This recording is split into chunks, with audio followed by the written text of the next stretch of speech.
ಹಾಗೆ ಫ್ರೆಂಡ್ಸ್, ನೀವು ನನ್ನ ವಿಡಿಯೋನ ಪೂರ್ತಿಯಾಗಿ ನೋಡಿ. ನೀವು ನೋಡೋದ್ರಿಂದ ನನಗೆ ಇನ್ನೂ ಹೆಚ್ಚು ವಿಡಿಯೋಗಳನ್ನ ಮಾಡೋಕ್ಕೆ ಅನುಕೂಲ ಆಗುತ್ತೆ ಅಂತ ಹೇಳ್ತಾ ಇವತ್ತಿನ ವ್ಲಾಗ್ನ ನಾನು ಶುರು ಮಾಡ್ತಾಯಿದ್ದೀನಿ.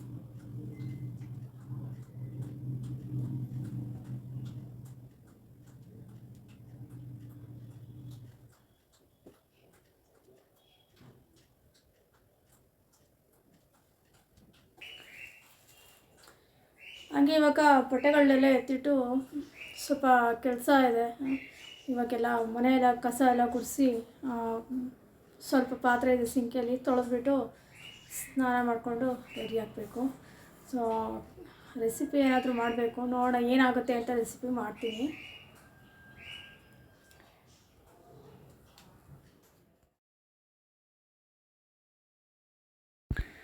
ಓಕೆ ಫ್ರೆಂಡ್ಸ್, ಇವಾಗ ನಾನು ಸ್ಕೂಲ್ ಹತ್ರ ಹೊರಡಬೇಕಾಗಿತ್ತು. ಸೊ ಹಾಗೆ ಮನೆ ಕೆಲಸ ಎಲ್ಲ ಮುಗಿಸಿ ಇವಾಗ ಬಟ್ಟೆ ಐರನ್ ಮಾಡೋಣ ಅಂತ ಅಂದ್ಬಿಟ್ಟು ನನ್ನ ಡ್ರೆಸ್ಸನ್ನು ಐರನ್ ಮಾಡ್ಕೋತಾ ಇದ್ದೀನಿ. ಸೊ ಮಧ್ಯಾಹ್ನ ಸ್ಕೂಲಿಂದ ಕರ್ಕೊಂಡು ಬಂದಮೇಲೆ ಮಗಳು ನನಗೆ ಡ್ರಾಯಿಂಗ್ ಬೇಕು ಅಂತ ಹೇಳಿದ್ಲು. ಸೊ ಅದಕ್ಕೋಸ್ಕರ ಡ್ರಾಯಿಂಗ್ ಮಾಡಿ ಕೊಟ್ಟಿದ್ದಾಯಿತು.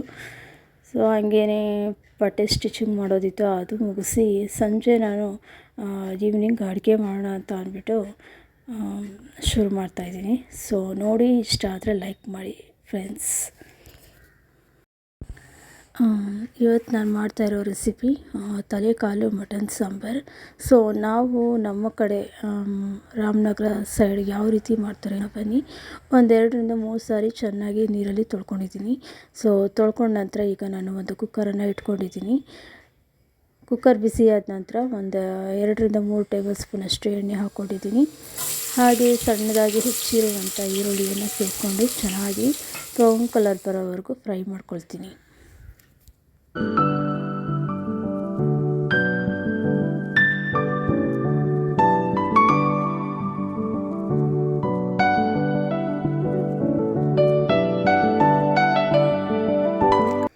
ಓಕೆ, ಇವಾಗ ಈರುಳ್ಳಿ ಫ್ರೈ ಆಗಿದೆ. ಈಗ ನಾನು ತೊಳೆದು ಇಟ್ಕೊಂಡಿರುವಂಥ ತಲೆಕಾಲು ಮಾಂಸವನ್ನು ಇವಾಗ ಸೇರಿಸ್ಕೊಳ್ತಾ ಇದ್ದೀನಿ.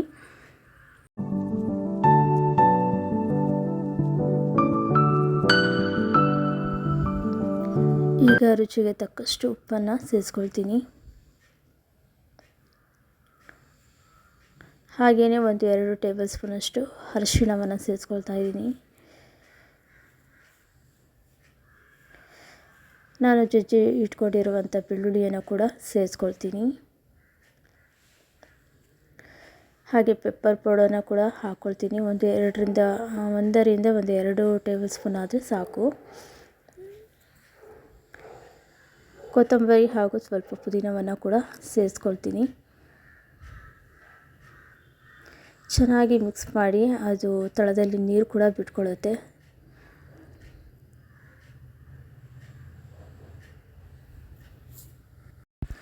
ಒಂದೇ ಒಂದು ವಿಡಿಯೋಲಿ ಸ್ಕಿಪ್ ಆಗಿದೆ. ಅದೇನಪ್ಪ ಅಂದರೆ, ನೀರು ಮಟನ್ನಲ್ಲಿ ನೀರು ಬಿಡುತ್ತೆ. ಅದು ನೀರು ಬಿಟ್ಟ ನಂತರ ಅದು ಸುಂಡಬೇಕು. ಅದು ಸುಂಡೋವರೆಗೂ ನಾವು ಸ್ವಲ್ಪ ಚೆನ್ನಾಗಿ ಹಾಗೆ ಬೇಯಿಸ್ಕೊಳ್ಬೇಕು. ಅದು ಬೇಯಿಸ್ಕೊಂಡ ನಂತರ ನಾನು 1 ಕಪ್ಪಷ್ಟು ನೀರನ್ನು ಸೇರಿಸ್ಕೊಳ್ತೀನಿ. ಸೊ ಮಟನ್ ಚೆನ್ನಾಗಿ ಬೇಯಿಸ್ಕೋಬೇಕಲ್ವ, ಅದಕ್ಕೋಸ್ಕರ 1 ಕಪ್ಪಷ್ಟು ನೀರನ್ನು ಸೇರಿಸ್ಕೊಳ್ತೀನಿ. ಓಕೆ, ಇವಾಗ ಕುಕ್ಕರ್ನ ಮುಚ್ಚಳ ಮುಚ್ಚಿಟ್ಟು 3-4 ವಿಷಲನ್ನು ಹೊಡೆಸ್ಕೊಳ್ತೀನಿ.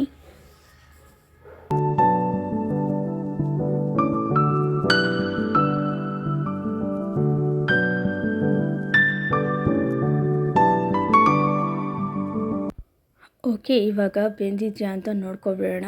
ಚೆನ್ನಾಗಿ ಮಟನ್ ಬೆಂದಿರಬೇಕು, ಆಗಲೇ ಸಾಂಬಾರು ಕೂಡ ಅಷ್ಟೇ ರುಚಿಯಾಗಿರುತ್ತೆ.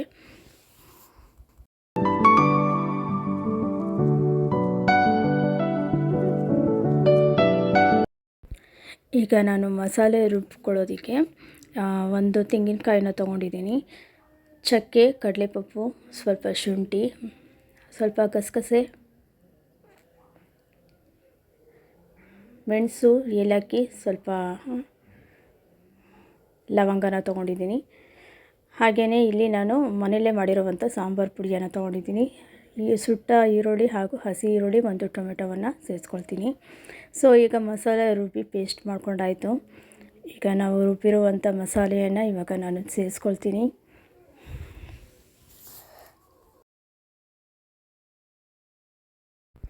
ಹಾಗೆಯೇ ಟೊಮೆಟೊ, ಧನಿಯಾ, ಈರುಳ್ಳಿ ಇದು ಕೂಡ ನಾವು ಮಿಕ್ಸಿ ಜಾರ್ನೆಲ್ಲ ರುಬ್ಬಿ ಪೇಸ್ಟ್ ಮಾಡಿಕೊಂಡು ಈಗ ಅದನ್ನು ಕೂಡ ಸೇರಿಸ್ಕೊಳ್ತಿದ್ದೀನಿ.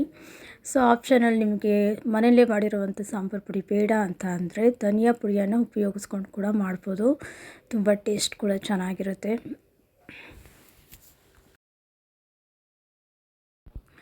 ನಮಗೆ ಎಷ್ಟು ಕ್ವಾಂಟಿಟಿ ಬೇಕೋ ಅಷ್ಟು ಕ್ವಾಂಟಿಟಿನಲ್ಲಿ ಸಾಂಬಾರನ್ನ ರೆಡಿ ಮಾಡ್ಕೊಳ್ಳೋಣ.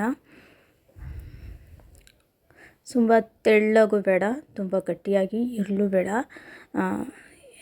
ಸ್ವಲ್ಪ ಒಂದು ಕಡಿಮೆ ಕ್ವಾಂಟಿಟಿನಲ್ಲಿದ್ದರೆ ಸಾಕು.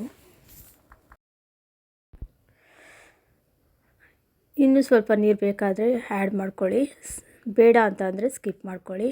ಈ ಕ್ವಾಂಟಿಟಿನಲ್ಲಿದ್ದರೆ ಸಾಕು. ಸಾಂಬಾರು ಬೆಂದ ನಂತರ ಗಟ್ಟಿಯಾಗುತ್ತೆ, ಆನಂತರ ರುಚಿ ಕೂಡ ಚೆನ್ನಾಗಿರುತ್ತೆ. ಸಾಂಬಾರು ಕೂಡ ತುಂಬ ಚೆನ್ನಾಗಿ ಕುದಿ ಬರ್ತಾ ಇದೆ. ಚೆನ್ನಾಗಿ ಸಾಂಬಾರನ್ನ ಕುದಿಸ್ಕೊಂಡು ಆನಂತರ ಊಟಕ್ಕೆ ಬಡಿಸ್ಕೋಬೋದು. ಉಪ್ಪನ್ನು ಕೂಡ ನೋಡಿ ಹಾಕ್ಕೊಳ್ಳಿ, ಯಾಕಂದರೆ ನಾನು ಉಪ್ಪು ಆಲ್ರೆಡಿ ಹಾಕಿದ್ರಿಂದ ಸ್ವಲ್ಪ ಕಡಿಮೆಯಾಗಿ ಉಪ್ಪನ್ನು ಸೇರಿಸ್ಕೊಳ್ತಾ ಇದ್ದೀನಿ.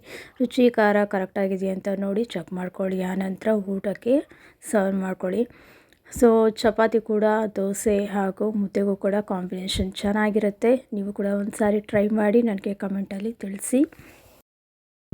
ಮಸಾಲೆಗಳನ್ನೆಲ್ಲ ಫ್ರೈ ಕೂಡ ಮಾಡ್ಕೊಂಡು ಕೂಡ ಮಾಡ್ಬೋದು, ಅದು ಕೂಡ ರುಚಿ ಇನ್ನೂ ಡಬಲ್ ಆಗಿರುತ್ತೆ. ಆ ರೀತಿ ರೆಸಿಪಿನ ಇನ್ನೊಂದು ಸಾರಿ ನೆಕ್ಸ್ಟ್ ಟೈಮ್ ನಾನು ನಿಮಗೆ ನಮ್ಮ ಜೊತೆ ಶೇರ್ ಮಾಡ್ಕೊಳ್ತೀನಿ.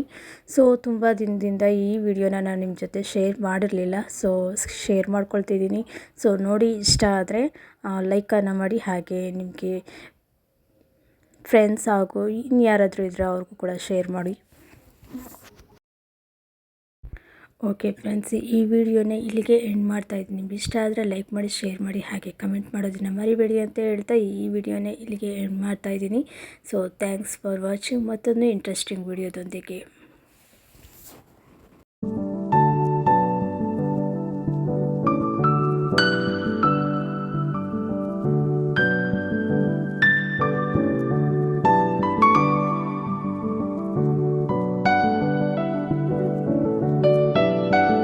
ಹಾಗೆ ಊಟ ಆದ ನಂತರ ನಾನು ಪಾತ್ರೆನೆಲ್ಲ ನೀಟಾಗಿ ವಾಶ್ ಮಾಡಿ ಎಲ್ಲ ಎತ್ತಿಟ್ಬಿಟ್ಟೆ. ಸೊ ಈಗ ನೋಡಬೇಕು, ಅಡುಗೆ ಮನೆ ಕ್ಲೀನಾಗಿದೆ. ಓಕೆ ಫ್ರೆಂಡ್ಸ್, ವಿಡಿಯೋನ ತುಂಬ ಚಿಕ್ಕದಾಗಿ ಮಾಡಿದ್ದೀನಿ. ಸೊ ನೋಡಿ, ಇಷ್ಟ ಆದರೆ ಖಂಡಿತ ಲೈಕ್ ಮಾಡಿ.